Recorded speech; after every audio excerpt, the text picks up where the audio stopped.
है, जिसको कुछ नहीं आता है, नहीं जानता है, वो 7 में 7 अनुवाद को याद करके जाओ। यहाँ से एकदम हूबहू सेट में पूछा गया है।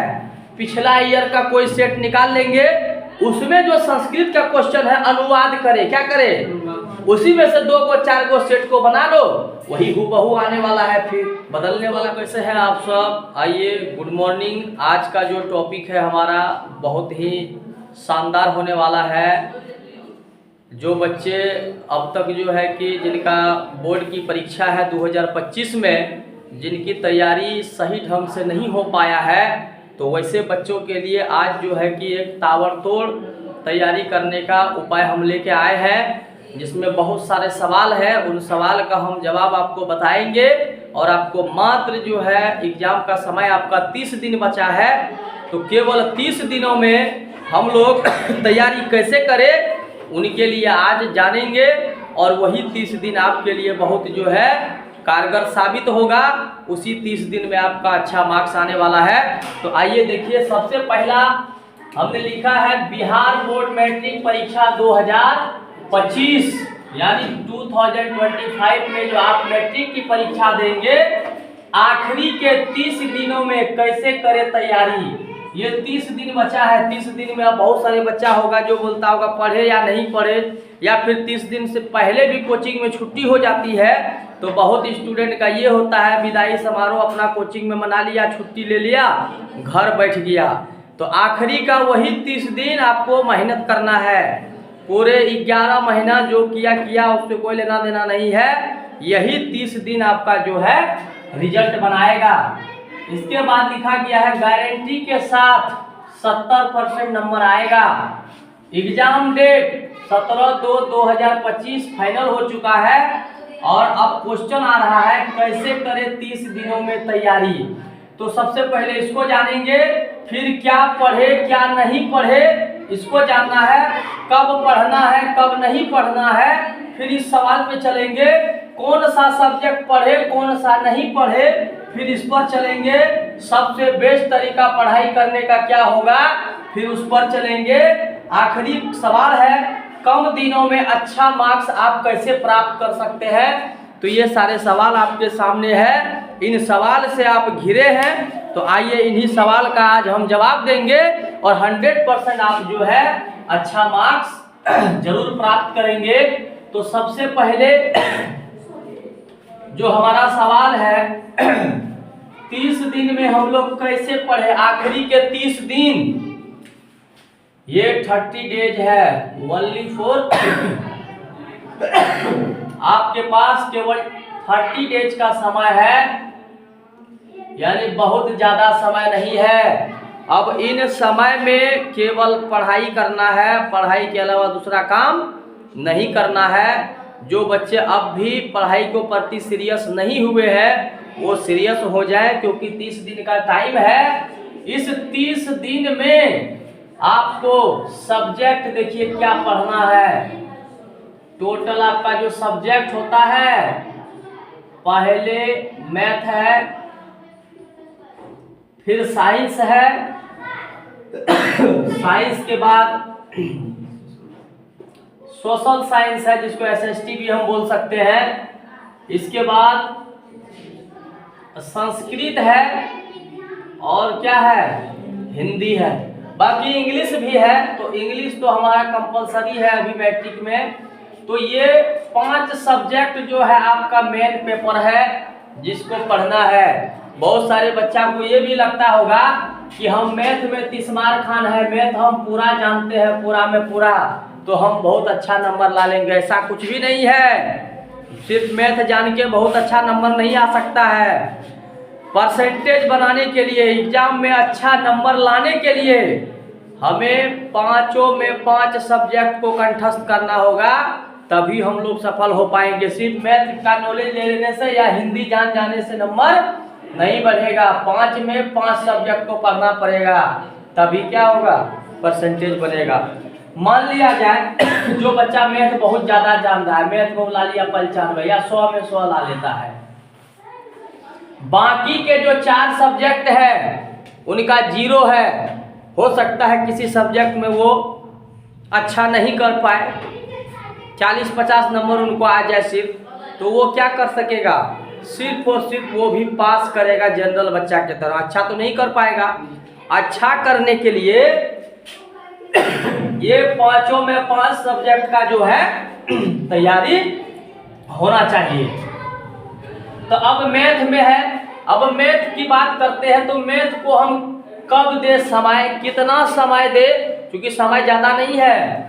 ये जब भी 6 सब्जेक्ट की बात हो रहा है तो 6 सब्जेक्ट मतलब 6 पंचे, एक सब्जेक्ट पर 5 दिन, कितना दिन।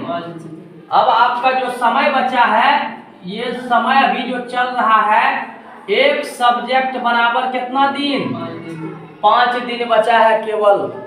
इसी 5 दिन में अब जो करना है। तो एक सब्जेक्ट में 5 दिन है। अब 5 दिन जो हम पढ़ेंगे, कैसे तैयारी करेंगे, क्या करें जो सब्जेक्ट मेरा अच्छा हो जाए। तो 5 दिन पढ़ रहा है एक सब्जेक्ट पर, तो हम लोग क्या करेंगे, 5-5 दिन करके नहीं पढ़ेंगे। हम लोग को सभी पेपर को लेके चलना। हो सकता है 5 दिन में टाइमिंग एडजस्ट नहीं हो, इधर का पेपर पढ़ने में उधर छूट जाए, तो ऐसा नहीं करेंगे। मैथ जैसे पढ़ना है तो हम डेली का रूटीन बना लेंगे, डे बाय डे रूटीन बना लेंगे कि दिन का 2 घंटा, कितना घंटा मैथ बनाना है। क्या बनाना है।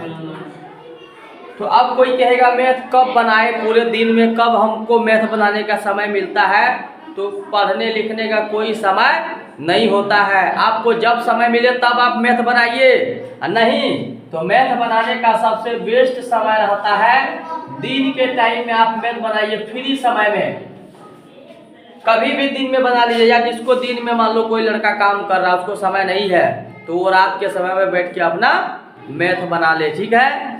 1 घंटा वो 2 घंटा मैथ को दे। अब बात रहा साइंस में। साइंस में क्या करना है, साइंस में अब देखो 3 पार्ट है, फिजिक्स, केमिस्ट्री, बायोलॉजी। अब तीनों को न देखना है, तो इसमें क्या करना होगा, 30-30 मिनट, कितना मिनट, 30 मिनट आप जो है फिजिक्स को दीजिए, 30 मिनट जो है आप केमिस्ट्री को दीजिए, और 30 मिनट बायोलॉजी को दीजिए। कितना मिनट, देखो मैथ से भी कम समय में तीनों का तैयारी हो रहा है, फिजिक्स, केमिस्ट्री, बायोलॉजी का। ये 1.5 घंटा समय मैथ में दिए, 2 घंटा, कितना घंटा, और इसमें दिए कितना घंटा, 1.5 घंटा, कितना घंटा। अब ये नहीं कि 1.5 घंटा का समय है, 2 घंटा उसमें 20 मिनट रिले देख लिए मोबाइल में बैठ के, आगे में पीछू घसका लिए, तब नहीं। ये आधा घंटा जो समय दे रहे हैं, तो आधा घंटा में पढ़ना है। क्या करना है, कम से कम जो है 50 पेज का रिवीजन करना है। आधा घंटा में 50 पेज को पढ़ देना है, लिखा हुआ जो है उसको पढ़ देना है। और इसमें क्या पढ़ना है, तो सबसे पहले क्या करेंगे, ये फिजिक्स, केमिस्ट्री जो बायोलॉजी है, ये फिजिक्स, केमिस्ट्री, बायोलॉजी का NCERT का बुक, कौन बुक, NCERT का बुक के पीछे 4 से 5 ऑब्जेक्टिव होता है। क्या होता है, ये ऑब्जेक्टिव को पहले रट जाना है। या फिर जिनके पास भारती भवन का बुक है, वो भारती भवन का जो पीछे ऑब्जेक्टिव है उसमें भी सारे को नहीं पढ़ना है, सिलेक्टेड ऑब्जेक्टिव को। किसको, या तो वो सिलेक्ट करवा ले किसी से जो जहां तैयारी कर रहे हैं, या फिर आप अपने अनुसार गैस करके कि नहीं ये सवाल आने वाला है, तो हम लोग एनालिसिस कैसे करेंगे कि ये आएगा। तो पिछले ईयर में जो क्वेश्चन पूछा गया है, उस क्वेश्चन को, सेट को उठाएंगे, मॉडल सेट को, और मिलाना शुरू करेंगे कि पिछले साल इस बुक के पीछे से कौन सा क्वेश्चन पूछा गया है। तो उससे अनुमान लगा करके 1-2 प्रश्न ज्यादा करके ही हम टिक लगा लेंगे कि हो सकता है ये प्रश्न इस बार आएगा। तो ऐसे में क्या होता है कि तैयारी भी अच्छा से होता है और जानकारी भी मिल जाता है। तो ये काम करना है फिजिक्स, केमिस्ट्री, बायो पर। और सब्जेक्टिव की जहाँ तक बात रहा, तो सब्जेक्टिव को हम लोग क्या करेंगे, सिर्फ और सिर्फ रिवीजन। क्या करेंगे, सिर्फ और सिर्फ रिवीजन करेंगे, पॉइंट को याद रखेंगे, स्टार्टिंग में क्या लिखना है, लास्ट में क्या लिखना है। जब भी रीडिंग मारा रहेगा तो ध्यान रहेगा ना। तो सिर्फ रीडिंग देना है। रीडिंग देने से क्या होता है, माइंड जो है एग्जाम के समय में रीडिंग कर पाता है। जैसे कोई क्वेश्चन लिख रहे नहीं हो रहा है, रीडिंग दिया हुआ है, तो ये माइंड ऑटोमेटिक हाथ को बताता है, हाँ लिखो ना, लिखो ना आगे ये होगा, लिखो ना आगे ये होगा, ये हाथ अपने चलता है। तो जब रीडिंग दिया हुआ नहीं रहेगा तो हाथ भी नहीं चलेगा, क्योंकि जिस रास्ते पर हम लोग एक बार गुजर जाते हैं, किसी और दिन उसी रास्ता पे आते हैं तो लगता है कि ये रास्ता लगता है पहले कहीं गए थे इधर से, नहीं यही रास्ता है, चलो ये रास्ता पहुंचा देगा, एक बार जरूर गए हैं। उसी प्रकार पढ़ाई में होता है, एक बार यदि आप रीडिंग दे दिए हैं तो वो चीज़ जो है याद रहता है। किसी को याद रहे ना रहे, हाथ को भी याद रहता है। और ज़्यादा से ज़्यादा लिखना भी है, ये नहीं कि आधा घंटा खाली पढ़ लिए फेंक दिए। पढ़ने के बाद उसको लिखना है, समय निकाल के क्वेश्चन को तुरंत नोट करना है अपना से। तो उससे बेस्ट तरीका पढ़ाई का और कुछ नहीं है। अब आते हैं जैसे SST में, किसमें आते हैं, इसमें मेन तो सिर्फ 5 गो पेपर है। कितना पेपर है, तो हम लोग 4 गो लेके चलते हैं। एक गो डाइजेस्टर मैनेजमेंट जो है उसमें कुछ नहीं पढ़ना है। भूकंप, सुनामी, रेडियो धर्मी तत्व क्या है, भूकंप से कैसे बच सकते हैं, बाढ़ क्या है, सुखाड़ क्या है, इसी पर आधारित क्वेश्चन होता है। उसको पढ़ने की ज़्यादा जरूरत नहीं है। कभी एक बार फुर्सत मिले तो पढ़ लेना, रीडिंग मार देना, नहीं तो नहीं भी पढ़ेगा तो भूकंप बाढ़ के बारे में तुम अपना से भी लिख सकता है। बचा उधर main 4 paper, history, geography, civics, economics. उसमें भी सबको पढ़ने की जरूरत नहीं है, केवल और केवल हिस्ट्री को पढ़ना है। हिस्ट्री में क्योंकि ज़्यादा ऑब्जेक्टिव है, क्या है, ज़्यादातर ऑब्जेक्टिव प्रश्न हिस्ट्री से आता है। हिस्ट्री में ज़्यादा है तो पढ़ने में तो ज़्यादा, चाहे क्वेश्चन बराबर ही क्यों ना पूछे, लेकिन ज़्यादा तो उसी में ऑब्जेक्टिव है ना। हिस्ट्री और ज्योग्राफी, ज्योग्राफी मतलब क्या, भूगोल, जिसमें लिखा हुआ है संसाधन, ऊपर में संसाधन के साधन चैप्टर है ना, संसाधन वाला, वो ज्योग्राफी का बुक है। उसका पीछे वाला ऑब्जेक्टिव केवल NCERT, ये RS फरस अगर भी ये भारतीय तार्किक भवन का नहीं, NCERT का किताब आगे में रखना है। टोटल ऑब्जेक्टिव को पढ़ देना है। क्या करना है, मान लो 5 लेसन है एक में, या 7 लेसन हो जाए एक में 10 गो 12 गो ऑब्जेक्टिव है पीछे में, मात्र NCERT में 10 7 कितना 70 क्वेश्चन, इसमें 70, इसमें 70, इसमें 70, इसमें 150-200 क्वेश्चन मिला के टोटल होता है। और तुमको इकोनॉमिक्स में कैट है 2 गो, कोनो में 4 गो, कोनो में 3 गो, कोनो लेसन में 5 गो, कोनो में 4 गो, ऐसे करके इकोनॉमिक्स में राजनीतिक शास्त्र में ऑब्जेक्टिव है। तो 2 गो 4 गो करके है तो एक के साथ दोनों पढ़ लेगा, इकोनॉमिक्स प्लस उसको केवल ऑब्जेक्टिव। क्या करना है, NCERT के पीछे का ऑब्जेक्टिव को रट जाओ, तुमको एग्जाम में नंबर लाने से कोई नहीं रोक सकता है। ब्रह्मा विष्णु महेश कोई नहीं रोक सकता है। जब तुमको ऑब्जेक्टिव याद नहीं है तो तुम्हारा एग्जाम भी बेटर नहीं जाएगा। अंटकरी पंचे 150, तो टोटल ऑब्जेक्टिव NCERT किताब लेके, ये नहीं कि गैस पेपर लेके बैठ गए, पते नहीं है कि कौन आएगा कौन नहीं आएगा, ऐसा नहीं। इतना मोटा गैस पेपर लेके आगे में मंत्र जप रहे, ये सब करने से नंबर नहीं आएगा। NCERT का बुक उठाना है और बुक का टोटल ऑब्जेक्टिव को क्या करना है, रट जाना है। और आपको सोशल को भी समय देना है 2 घंटा। कितना घंटा, 2 घंटा। जब तक समय नहीं देंगे, देखो तो कौन हल्ला कर रहा है, सोशल साइंस को भी समय देना है 2 घंटा। कितना घंटा, क्योंकि इसमें क्वेश्चन टोटल जो रहता है 4 बुक है, ज़्यादा क्वेश्चन रहता है। 4 बुक को पढ़ना 1 बुक के तुलना में अधिक होता है ना, तो 2 घंटा समय सोशल को भी देना है। कितना घंटा, 2 घंटा। उस 2 घंटा में ये नहीं कि बैठल है लेके, उल्टाना है किताब को, पलटते जाना है, पेज पलटना है। क्या करना है, पेज जब तक पलटना नहीं आएगा तो आप एग्जाम पास नहीं कर सकते हैं। इसीलिए पेज पलटना होना चाहिए बच्चा के दिमाग में। पेज पलटना सीखो। कोई भी बुक मिले उसका पेज को पलट डालो, ई पार से ऊपर। अब तो जिंदगी में कभी पेजे नहीं पलट रहा है किताब का। एक पेज पलटा दिए है, साल भर से टेबल पे पड़ा हुआ है वही पेज, उसी को देख रहे हैं तो थोड़ी एग्जाम पास कर जाएगा अच्छा से। तो पेज को पलटो, जितना समय मिलता है पेज को पलटो।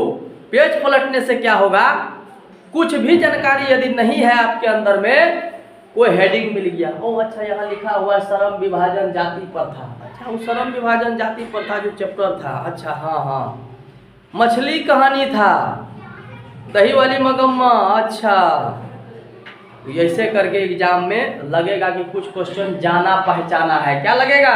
जाना पहचाना। तब हौसला वहाँ बुलंद होगा, नहीं हम जानते हैं, हम कुछ कर पाएंगे। जब भी एग्जाम में क्वेश्चन लोगे ना, किताब पलटा हुआ नहीं है, नहीं मिलेगा। ये क्या दे दिया, ये बहादुर लिखो है, अब बहादुर से भेंटे नहीं है कभी, तो वो अनजान हो जाएगा, वहाँ तुम्हारा दिल टूट जाएगा। अब मेरे बस की बात नहीं है। इसीलिए किताब को पलटो, पलटना सीखो। कोई भी टॉपिक मिलता है उसको 1 मिनट समय देकर पढ़ लो। ये नहीं कि रखो हटा पढ़ेंगे बाद में, ऐसा नहीं। तो एनसीईआरटी का टोटल आपको ऑब्जेक्टिव को समय देना है। अब समय तो ज़्यादा है नहीं, पर सब्जेक्ट पर 6 दिन 5 दिन समय है, तो 2-3 दिन में ऑब्जेक्टिव देख लेना है टोटल। जो लास्ट के 2-3 दिन समय बच रहा है उसमें सब्जेक्टिव देखना है। क्या देखना है या नहीं? तो अभी जीतो और मेहनत करो, दिन में ऑब्जेक्टिव को देखो, रात में जगो, उसी सब्जेक्ट का उतना ही घंटा सब्जेक्टिव को लो। क्या हो जाएगा? 2 दिन 4 दिन 5 दिन महीना भर नहीं सोएंगे तो हम मर जाएंगे सोए बिना।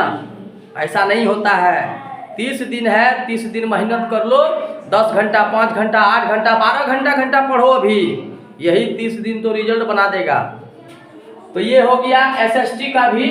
अब आते संस्कृत। अब संस्कृत में क्या हो जाता है, बहुत सारा बच्चा कभी पढ़ता नहीं है, फिर भी नंबर आता है। तो आपको संस्कृत जो है द्वितीय भाषा, यहाँ पर बिहार में द्वितीय भाषा के रूप में भी संस्कृत का प्रयोग होता है। तो संस्कृत में ज़्यादा टेंशन लेने की ज़रूरत नहीं है। आप संस्कृत में जो हिंदी में जो क्वेश्चन लिखा रहता है पीछे से, उस क्वेश्चन का आंसर कर देना है। बाकी 7 गो अनुवाद पूछेगा, 7 अनुवाद को याद कर लेना है। जिसको कुछ नहीं आता है, नहीं जानता है, वो 7 में 7 अनुवाद को याद करके जाओ। यहाँ से एकदम हूबहू सेट में पूछा गया है। पिछला ईयर का कोई सेट निकाल लेंगे, उसमें जो संस्कृत का क्वेश्चन है अनुवाद करे। क्या करे? उसी में से 2 गो 4 गो सेट को बना लो, वही हूबहू आने वाला है, फिर बदलने वाला कुछ नहीं है। हर साल हिंदी में क्वेश्चन आ रहा है, हिरण का मुख किससे ढका हुआ है। तो ये सब चीज को पढ़ के इस तरह से हिंदी वाला पार्ट को संस्कृत में पढ़ देना है। क्या करना है? बाकी आपको निबंध लिखने आता है, गंगा नदी पर निबंध याद कर लीजिए, अस्माकम देश पर निबंध याद कर लेना है। 2-4 लाइन 5 लाइन तो लिखना है वहाँ पर। संस्कृत में हिंदियों में जानते हैं तो उसी में अस्माकम वगैरह लगा देंगे, हलंत फलंत लगा के बना देंगे संस्कृत के तरह, उसको क्या रिजल्ट आएगा। तो ये सब काम करना है। बात रही ऑब्जेक्टिव का, आधा तो व्याकरण भरा हुआ है, तो व्याकरण का भी तो तैयारी कम से कम कर लो अच्छा से। व्याकरण की तैयारी करने से देखो क्या फायदा है। ये जब हम व्याकरण का तैयारी करते हैं तो व्याकरण तुम्हारा हिंदी में भी काम आएगा, किसमें? और संस्कृत, दोनों का काम कर रहा है। वो कॉमन पेपर है, तो व्याकरण का भी तो अच्छा से पढ़ लो, समझ के ऑब्जेक्टिव सब्जेक्टिव तो पढ़ लो। टॉपिक बाय टॉपिक व्याकरण को पढ़ो, उसके बारे में जानकारी हासिल करो, तो व्याकरण दोनों में काम आएगा। 55 नंबर 40 नंबर 50 नंबर का तो व्याकरण आ रहा है, भीड़ कहाँ पढ़ने में है। 2-4-10 गो क्वेश्चन है, नहीं आएगा संस्कृत में क्वेश्चन का जवाब देने के लिए, क्वेश्चन को लिख के उल्टा के आंसर मार देना संस्कृत में, वो भी पास कर जाएगा। तो भी तुम कौन पढ़ने जाता है? क्वेश्चन से मिला, अच्छा आधा ही मिल गया हमारा सही से। तो संस्कृत से बचने का बहुत तरीका है। तो इस तरह से संस्कृत का एनसीईआरटी का बुक से पीछे वाला किताब, या जिसको किताब नहीं देखना है, गैस पेपर वगैरह को नोट्स दिया हुआ है, उसमें से हिंदी में जो क्वेश्चन पूछा गया है, जैसे व्याघ्र कथा से आलसी वाला जो कथा है, वो आलस वाला मनुष्य आग में जो धकेल देता है, ये सब जो कहानी है उसको देख लेना बढ़िया से, उसका क्वेश्चन पढ़ लेना। तो ये काम कर लेना है। ऑब्जेक्टिव में तो व्याकरण से रहेगा ज़्यादातर भरने के लिए, पढ़ने के लिए, और कौन कहानी संस्कृत में किसका है, ये सब चीज़ थोड़ा सा देख लेना, हो गया ऑब्जेक्टिव बन जाएगा। मात्र संस्कृत को समय देना है 1 घंटा। कितना घंटा? 1 घंटा समय देना संस्कृत को। आया हिंदी को भी केवल 1 घंटा। कितना घंटा? उसी में व्याकरण सब हिंदी में कुछ नहीं करना है। सेट उठाना है कोई प्रीवियस ईयर का, उसमें देख लेंगे व्याकरण से कौन कौन टॉपिक है, उसी टॉपिक को पढ़ लेना है। वाक्य को शुद्ध करने के लिए संधि विच्छेद, मुहावरा, लोकोक्तियाँ, ये सब पढ़ना है। बाकी क्वेश्चन आंसर का अभ्यास करना है ज़्यादा से ज़्यादा। क्वेश्चन आंसर सुनना है, कहानी को रीडिंग मारना है। क्या करना है? रीडिंग मार के जाना है कहानी को। कहानी रीडिंग दिया हुआ रहेगा, आराम से क्वेश्चन आंसर वहाँ बनेगा। और जो कवि लेखक का नाम है उसका याद करना है। जैसे मछली को कौन लिखा? विनोद कुमार शुक्ल। अब बहादुर का अमरकांत, विष के दांत नलिन बिलोचन शर्मा। तो ये आपको याद करके जाना है वहाँ पर, इससे भी बहुत सारा फायदा होने वाला है। तो ऑब्जेक्टिव सब्जेक्टिव दोनों पढ़ के जाना है। क्योंकि हिंदी में क्या होता है, बहुत ज़्यादा करेज हिंदी का नहीं है। हिंदी में अच्छा नंबर ले आएगा, थोड़ा सा मेहनत कर लेगा, 1 घंटा समय हिंदी को दे देगा। तो ये हो गया। बात रहा इंग्लिश का। इंग्लिश कंपलसरी पेपर है, जो मन में आएगा वो लिख लेना। 40-50 नंबर इंग्लिश में किसी तरह ट्रांसलेशन वगैरह, जो बच्चा शुरू से पढ़ रहा है ट्रांसलेशन, ग्रामर, व्याकरण, चिट्ठी वगैरह तो जानवे करता है। अब चिट्ठी हो गया कॉमन।